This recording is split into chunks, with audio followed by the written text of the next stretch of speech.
সাহাবীদের সাথে আমাদের মৌলিক পার্থক্যের পয়েন্ট এটা, সাহাবায়ে কেরাম ও দুনিয়ার কাজ করেছেন, দুনিয়াবি কাজ করেন নাই। সাহাবী বকরি চড়ান নাই, ওট চড়ান নাই, খেজুর বাগানের পরিচর্যা করেন নাই, ব্যবসা করেন নাই, করেছেন।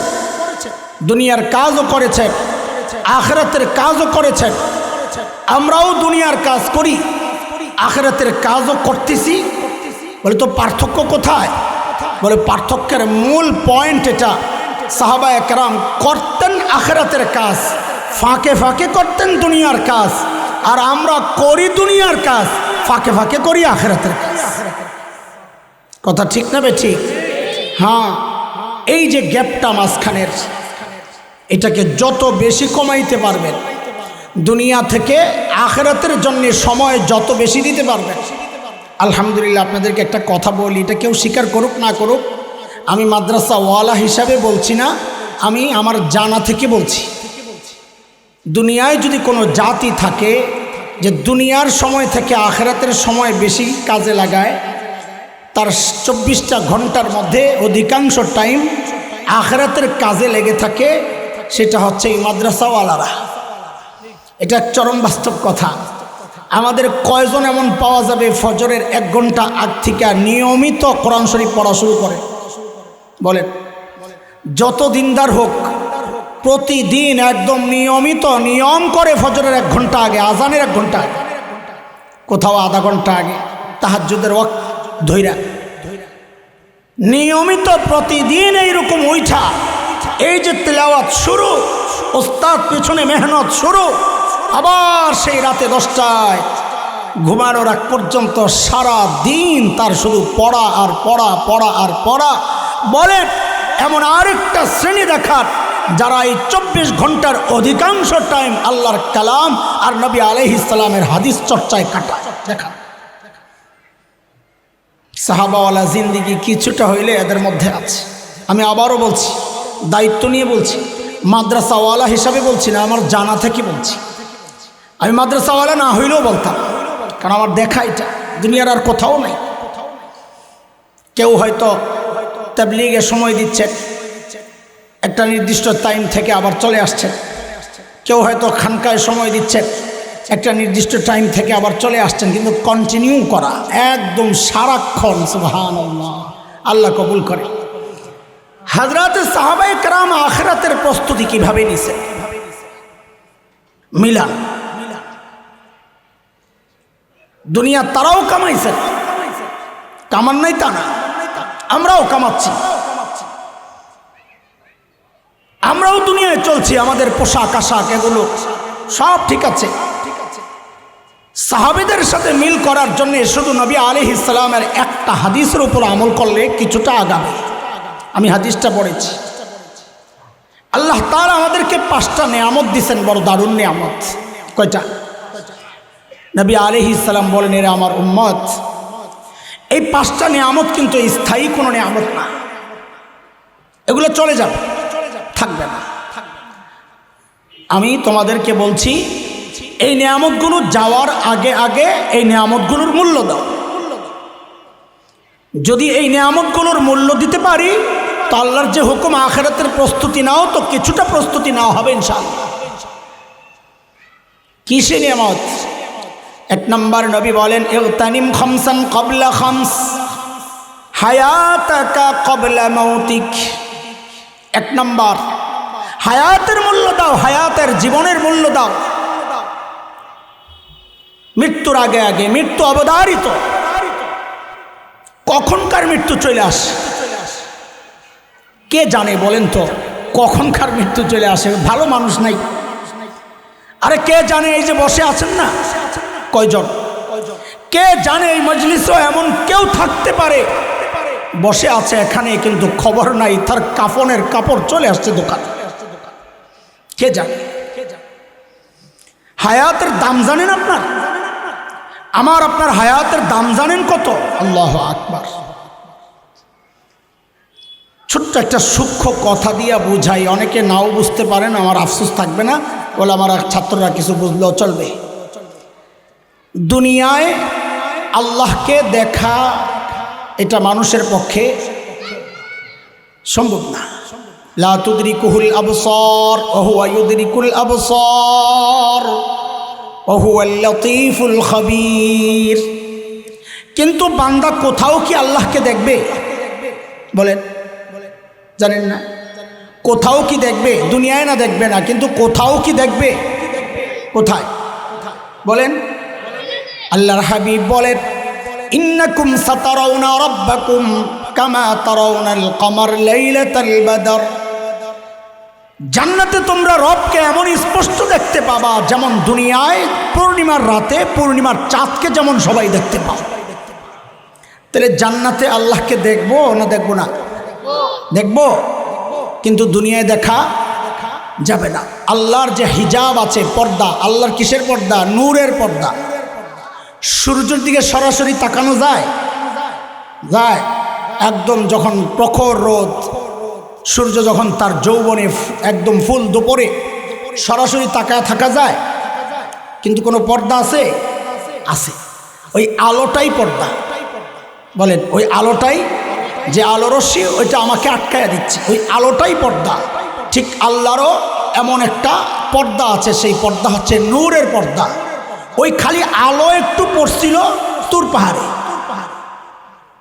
আলো একটু পড়ছিল তুর পাহাড়ে, বাস টুকরা টুকরা করে শেষ, শুধু একটু আলো পড়ছে। তো আল্লাহকে বান্দা আখিরাতে দেখবে, দুনিয়ায় দেখতে পারে না কেন? একই তো মানুষ। আর এই মানুষটা যদি জান্নাতে যায়, আল্লাহ কবুল করেন, তিনি যে আল্লাহকে জান্নাতে দেখবেন, মানুষ কি আরেকজন? নাইনি, বলেন না? তো জান্নাতে দেখতে পারলে দুনিয়ায় কেন পারবেন না? জান্নাতে আল্লাহ তাআলা বান্দার ওই চোখের পাওয়ার অনেক বেশি শক্তিশালী করবেন, শরীরের পাওয়ার অনেক বেশি শক্তিশালী করবেন, যেই শক্তি আল্লাহ দুনিয়ায় দেন নাই। কিন্তু বিষয়টা না কেন দেন নাই, কেন ওখানে, আসল কথা হইল আমার এটা, দুনিয়ায় আল্লাহ বান্দাকে ওই শক্তি দেন নাই কেন, আখিরাতে দিয়েছেন কেন? বলে আখিরাতে দিয়েছেন এই জন্যে যে আখিরাতে ওই শক্তি যদি না দেন, এত বিশাল নিয়ামত ভোগ করার জন্য তোমার লক্ষ লক্ষ বছর দরকার, অনন্তকালের জীবন দরকার, নাইলে তুমি এই দুনিয়ার যে 100 বছরের জিন্দিগি দিয়া ওই জান্নাতের নিয়ামত ভোগ করবা কোত্থেকে? কয়দিন পরেই তো ময়রা সাফ হইয়া যাইবা। এই জন্য আল্লাহ এত শক্তিশালী বানাইয়া দিবেন জান্নাতে, যেন অনন্তকাল জান্নাতের নিয়ামত দেখতে পারি। ওই শক্তিশালী চোখ দিয়ে আল্লাহরে জান্নাতে দেখা যাবে। কিন্তু প্রশ্ন শেষ হয় নাই, তাহলে এই শক্তিশালী চোখ আল্লাহ দুনিয়ায় কেন দিলেন না? কয় দুনিয়ায় যদি আল্লাহ শক্তিশালীভাবে আমাকে বানাইতেন, তাহলে আমার কাছ থেকে আমলও অত বেশি করেই নিতেন। আল্লাহ দুনিয়া আমার দুর্বল বানাইছেন, যে এই দুর্বলের থেকে কি আমল নেমো? আচ্ছা তুই অল্প অল্প জমা দে, এই তুমি গরিব মানুষ না, আর 10 টাকা দাও, এই তুই তো বড় লোকের বলা, তুই 1000 দে। দুনিয়াতে আমরা এমন করি, এই তুমি ছোট মানুষ, এই ওর ছোট্ট একটা কিতাব দে, এই তুই বড়, এই তুই বড় টলো। দুনিয়ায় তো আমরা এমন করি। তো আল্লাহ আমাকে আপনাকে দুনিয়ায় দুর্বল করে বানাইছেন কেন? যেন অনেক বেশি আমল আমাকে করতে না হয়। দুর্বল কি করবে আর? ঠিক আছে, নবীকে দিয়া শিখাইয়া দিছেন, পুরস্কার যেহেতু বড়, তো আমল অল্প করলে কেমনি পাইব? তো নবীকে শিখাইয়া দিছেন, পরে বলেন ওর হায়াতের মূল্য দিতে, ওর এই অল্প জীবনের আমলটাই আমার কাছে এত দামি আমি বানাইয়া নিব, যেন অনন্তকাল সে ওই নিয়ামত ভোগ করার উপযুক্ত হয়ে যায়। হায়াতের দাম জানেন আপনি? আপনার হায়াতের দাম জানেন? ছোট্ট করে একটা উদাহরণ শোনেন। আচ্ছা এখানে বলেন তো আমার দিকে তাকায়া, সবচাইতে বেশি বেতনের চাকরি কত শুনছেন? বলেন, এদিকে তাকান, বলেন, মেহমানরা আসবে, বলেন, জবাব দেন। সবচাইতে বেশি বেতনের চাকরি কত শুনছেন? বলে না, কথা বলে না। কত? 5 লাখ শুনছো? আপনারা কথা কয়েন না, থাক। ওই হ্যাঁ, এরা সবাই কইতেছে 5 লাখ শুনছে। আপনারা কত শুনছেন? 35 লাখ। আর এর চেয়ে বেশি শুনছেন কেউ? শুনেন নাই? 1 কোটির উপরে শুনছেন মাসিক বেতন। মাসিক নি না, আরো বেশি। মাসিক 1 কোটি শুনছে। আর আসেনি বেশি কেউ? নাই? সুবহানাল্লাহ। হ্যাঁ, ওই যে ইউরোপিয়ান ফুটবল লিগ হয়, ওখানের এক এক খেলোয়াড় নাকি সপ্তাহে কয়েক কোটি টাকা পায়। সপ্তাহের বেতন, মাসের না। আচ্ছা বলেন তো ওই চাকরিটা দামি চাকরি না কম দামি? কম দামি। আর দুনিয়ার লাইনে দামি না কম দামি? আচ্ছা একটু জবাব দেন তো, যদি ওই খেলা জায়েজ হইতো আর আপনি যদি পারতেন, আপনারে যদি ওরা নিত এত টাকা দিয়া, তাহলে যাইতেন না যাইতেন না? আমারটা আগে শোনা এলই, আমি যাইতাম। এরপরে সাহস করে বইলে ফেলার, যদি জায়েজ হইতো আর আমি যদি উপযুক্ত হইতাম আর যদি ডাকতো, আপনি যাইতেন কি যাইতেন না বলেন? আগে তো জোরে বলেন নাই, যে আমি বলছি তো সাহস বাড়ছে। আচ্ছা কেন যাইতাম? হালাল, এত টাকা আসলে মাদ্রাসায় কাজে লাগানো যাবে।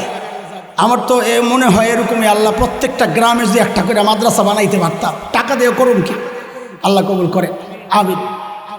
তো যাইতাম, কেন? আমি বুঝে গেছি দামি চাকরি। অথচ আল্লাহ আমার হায়াতের কি দাম দিছেন আপনার খবর আছে? নবী আলাইহিস সালাম বলেন, কেউ যদি একবার সুবহানাল্লাহ পড়ে, কয়বার বলেন বলেন বলেন? আরে একবার না বললে সুবহানাল্লাহ বলেন। আল্লাহর হাবিব বলেন, কেউ দুনিয়ায় একবার সুবহানাল্লাহ পড়েছে, আল্লাহ সাথে সাথে তার জন্য জান্নাতে একটা গাছ লাগায়া দেন। কয় মিনিট লাগছে? আরে সুবহানাল্লাহ পড়তে কয় মিনিট লাগছে? 1 সেকেন্ডে কয় গাছ?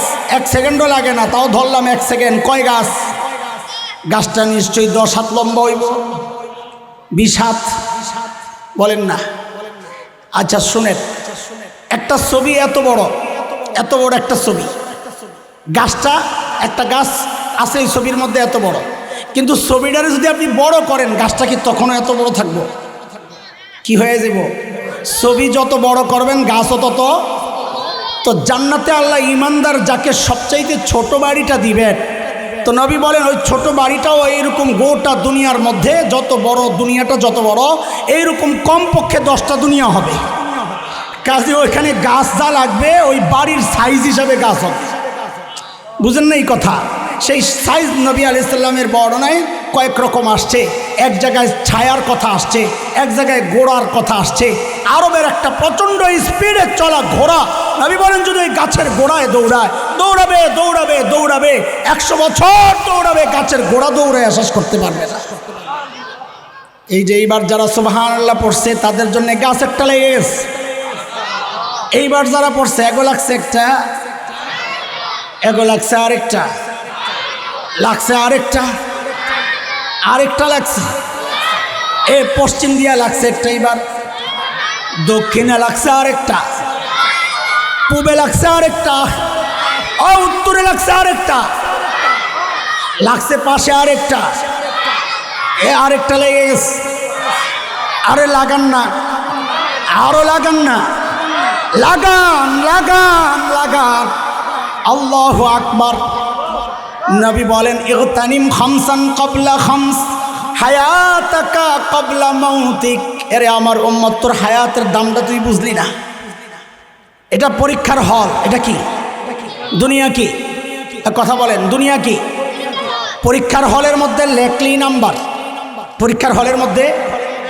কিন্তু হল থেকে বাইর হইয়া যদি সারা বই সব দিকে দিকে সুন্দর কইরা 100 অ্যান্সার করে স্যাররে বলেন, স্যার আজকের খাতা, বলে এখন বিকালবেলা খাতা করতে গিয়ে বাসায় যায় লিখছি, নাম্বার দিব না বিড়া লাগাইব?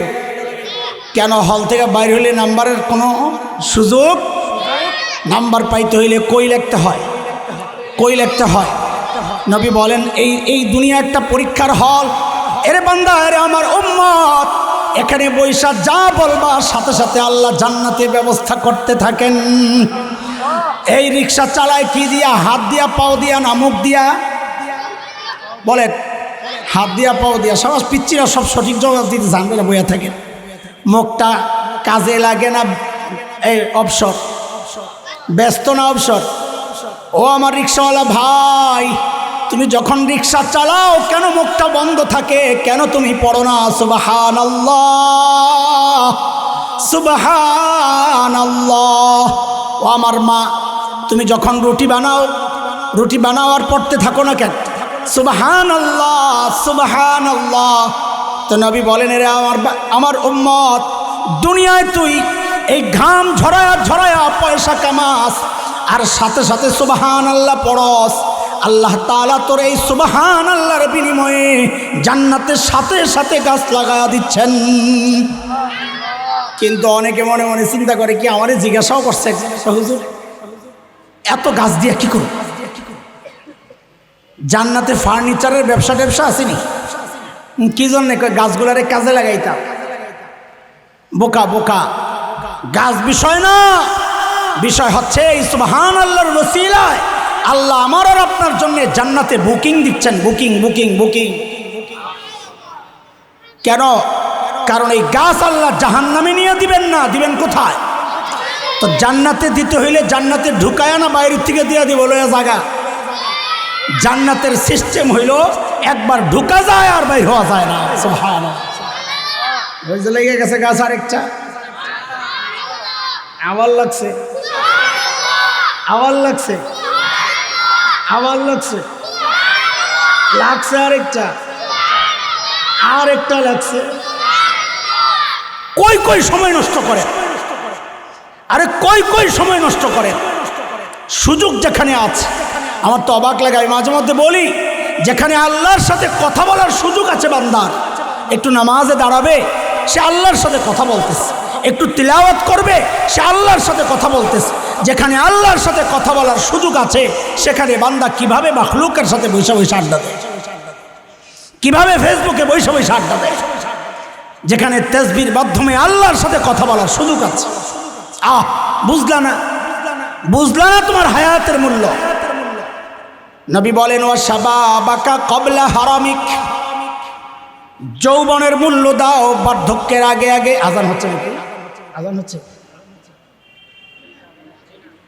ও গাড়ির আওয়াজ। যৌবনের মূল্য দাও বার্ধক্যের আগে আগে। এবার হইতেছে না?